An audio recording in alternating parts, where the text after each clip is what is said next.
Əslində çox təəssüflər olsun ki, bu gənclərin belə yetişməsində əsas rolu elə bizim cəmiyyətimiz oynayır.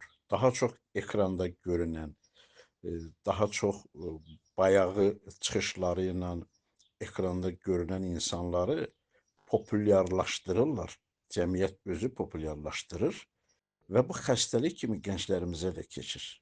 İstənilən bir verilişə bir 4 dəfə, 5 dəfə ay ərzində bir 5-6 dəfə mənim anam da çıxış eləsə, anam da görünsə və ayda bir, 2 ayda bu problem reklam olunsa, mənim anam da populyar ola bilər və cəmiyyət onu eləcə də qəbul edəcək və onu populyarlaşdıracaq.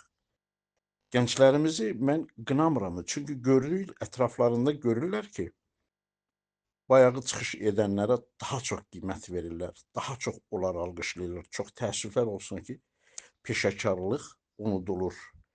Peşəkara, sənətkara qiymət verilmir. Onlar da gənc də görür ki, ailəsində olsun, ətrafında olsun, qohumlarında olsun.